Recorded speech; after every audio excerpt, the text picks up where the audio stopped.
Hazreti Üstad 1. Dünya Savaşı'nda Müslümanların maruz kaldığı zayiat-ı maliye ve meşakkati bedeniyenin sebeplerini anlatırken fakirlere gelen acı, açlık ve kahtın sebebini orucun tatlı açlığını çekmemeleri, zenginlere gelen hasaret ve zayiatın sebebini de zekat yerine ihtikar etmeleri olarak nazara veriyor. Kurban ibadeti de bir paratoner olarak değerlendirilebilir mi?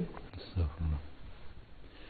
Evet, onu bütün o gün çekilen şeyler bizi tevbeye sevk etme adına da o türlü bir yaklaşım çok önemlidir.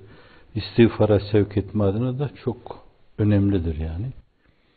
Anahtar ifadelerden, anahtar beyanlardandır.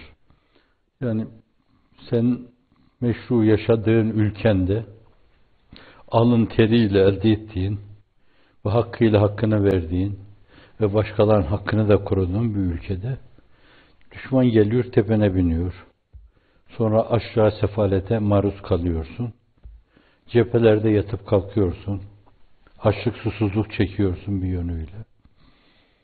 Bütün bunları böyle nazara vererek orada esas o mülahazalarda bulunuyor. Evet, aslında bunlar biz kendimizi etmiştik, zulmetmiştik. İşte bu başkalarının eliyle oldu. Ez-zalimu seyfullah yentekimu bihillah sümme yuntekamu min. Bu tabirde yine ona ait. Nereden aldığını bilmiyorum. Zalim Allah'ın bir kılıcıdır. Allah onunla intikam alır, sonra döner ondan da intikam alır. O zalimleri başımıza saldı Allah. Neden? Fakirin hakkı olan zekatı vermiyorduk, sadaka vermiyorduk. Neden aç susuz kaldık? Çünkü oruçta kusur yapıyorduk. Neden cephelerde böyle yata kalka iflahımız kesildi? Çünkü namazla kusur ediyorduk, namaz kılmıyorduk. Ben kitabın adını söylersem zat aklınıza gelir diye kitabın adını söylemeyeceğim. 2 ciltlik, bir ciltte de neşretmişlerdi. 93 Harbi münasebetiyle olan, yani bir o zamandaki ordu müftüsü. Hani taburun imamı oluyor, alayın imamı oluyor, ordunun da müftüsü oluyor. İsmi de sizin bildiğiniz birisi bizzat. Hatıralarını anlatırken hayrettir yani. Benim belki de biraz suizan duygularımın böyle kabarması, köpürmesi neticesinde meseleye biraz öyle baktım ben. O cephelerdeki, o değişik yerlerdeki ben böyle detay sayılabilecek sergüzeştileriyle alakalı her şeyi anlatıyorlar yani. Ayakkabımın bağı kopmuştu. Tuttum ikisini birbirine bağladım. Ayakkabımı bağladım diyor. Altı delinmişti. Su çekiyordu. Çoraplarım ıslanmıştı. Değiştirdim. Hani bunlar var yok da ben detayı anlatmak için örnek olarak anlatıyorum. Bir arkadaşımız diyelim cebinden çıkardı bir çorap verdi. Bakın detay bunlar yani. Yemek yemiştik böyle çok küçük bir şey. Bir damlacık bir şey sonra. Arkadaşımdan bir tanesi boş tabağı benim kafama attı. Şimdi bütün bunların içinde sonra da kalktık biz şöyle bir abdest aldık, bir namaza durduk. Hiç şahit olmadım. Evet, çok dikkatimi çekmişti bu benim. Onca hatırat içinde kalktık, namaz kıldık. Şöyle oruç tuttuk. Gece teheccüde durduk. El kaldırdık Cenab-ı Hakk'a. İçimizi ona döktük. Bu musibetleri savması, def etmesi için falan bunlara şahit olmadım. Şimdi demek ki esasen innallaha la yugayyiru ma bi kavmin hatta yugayyiru ma bi enfusihim. Allah bir kavmi iç deformasyona sevk etmez. Onlar kendi içlerinde bozulmaya kendilerini salmamışlarsa. Sonra onları giderir, başkalarını getirir. Bunun gibi. Demek öyle bir şey olmuş yani. Hakikaten oruç gitmiş, namaz gitmiş, zekat gitmiş, hac gitmiş bu defa. Bunların hepsi işte çok küçük cehdlerle, gayretlerle teklifi ma la yutak yok. La yükellifullahu nefsen illa vüs'aha. Yapılabilecek şeylerken onları mevsiminde yapmamışız. Allah çektiriyor demek suretiyle esas onu önce arz etmek istiyorum ben. Yahu demek böyle bizim bu günahlarımız varmış. Toplum onlara istiğfar etmemiz lazım. Bizim nedamet etmemiz lazım. Sonra o mafatı telafi etmemiz lazım.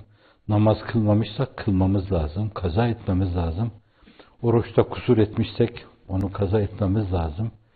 Hac o gün yapmadıysak bugün yapmamız lazım dedirtmek için esasen başımıza gelen şeylerin Allah'a karşı kulluğumuza yaptığımız kusurların bir sonucu olarak geldiğini vurgulamak esas bizi istiğfara, tevbeye, evbeye, inabeye yönlendirmek için söylenmiş sözler.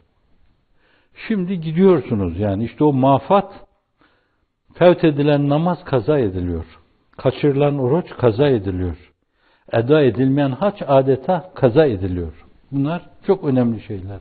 Bunlara munzam olarak esasen ister ülkenin içinde isterse dışında kendinizi ifade etme adına aynı zamanda o mülayemeti, o hali leyyin, o fikri leyyini, o hissi leyyini ki kavli leyyin bunlara bağlıdır.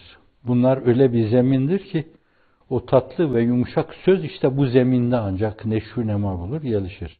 Bu da çok önemli bir şeydir yani. Siz bayramı ülkenizde yapmayacaksınız veya kendi şehrinizde yapmayacaksınız. Kadın erkek seferber olacaksınız. İstanbul'da, İzmir'de, Ankara'da evinde bayram yapmıyor yani.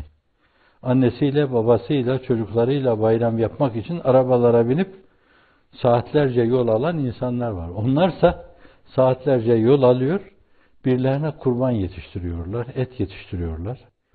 Yetiştirmekle kalmıyorlar, onları kesiyorlar, parçalıyorlar. Bir de işte oradaki yetkililerle beraber, koordineli, ev dolaşıyorlar, onları armağan ediyorlar.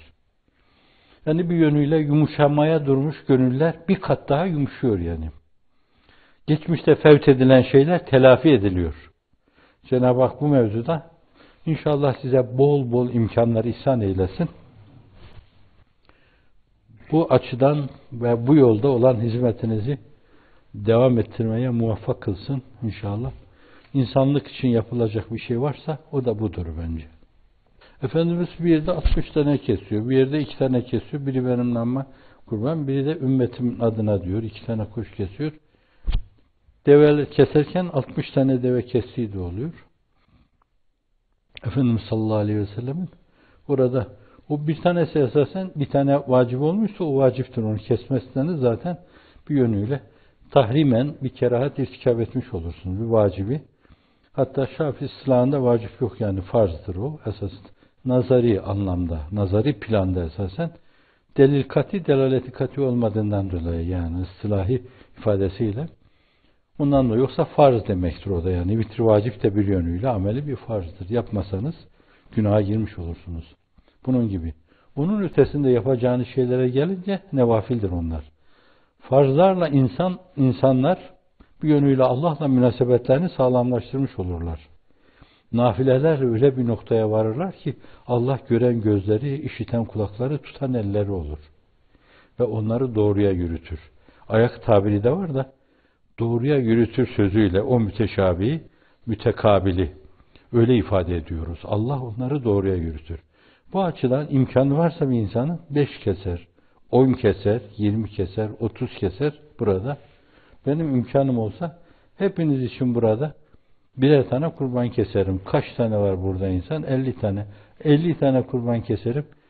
Bunun her birerlerine bunun birinin sevabı olsun, ona da onun sevabı olsun, ona da onun sevabı olsun derim yani. Efendimiz sallallahu aleyhi ve sellem hem vacibi gösteriyor hem de son ufku gösteriyor bu mevzuda yani. Oraya kadar bu meselenin yolu var.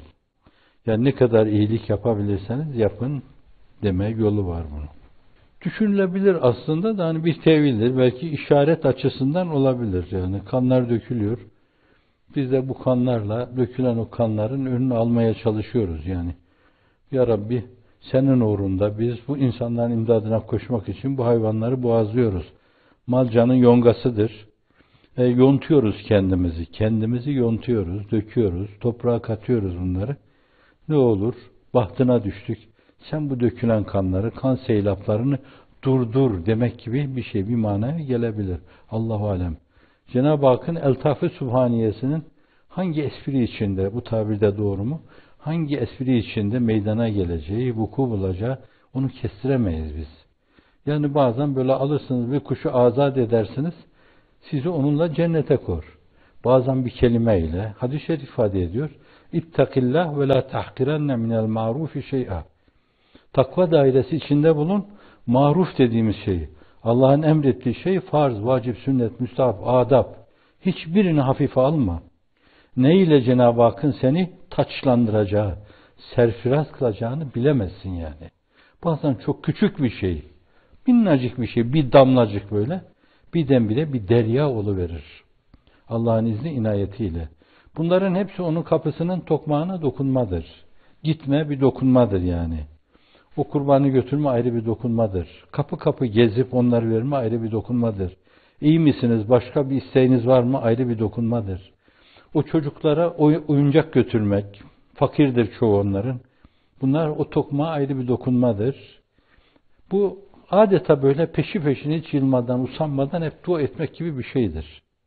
Ve Cenab-ı Hak o duaların ne zaman icabet edeceğini ancak kendi bilir. İcabet buyurur. Siz oradaki vefanızı, sadakatinizi, samimiyetinizi, sabit kadem olduğunuzu ortaya koymuş olursunuz. O da ahlak-ı sübhanesiyle size muamelede bulunur. Cenab-ı Hak ahlak-ı rahmaniyesi ve rahimiyesiyle bize muamelede bulunsun. Kan seylaplarını durdursun. Sizin yaptığınız civan mertlikleri bu mevzuda o yırtıkları yamamaya vesile kılsın inşallah Teala. Allahümme erinel hakka hakkan verzukna ittibâh ve erinel batile batilen verzukna ijtinâbeh. Ya mukallibel kulûb, sebbit kulûbena ala dinik. Ya musarrifel kulûb, sarrif kulûbena ila taatik. Rabbena la tuzigh kulûbena ba'de iz hedeytena ve heb lena min ledunke rahme. İnneke entel vehhab. Ve sallallahu ala seyyidina Muhammedin ve ala alihi ve sahbihi ve sellem.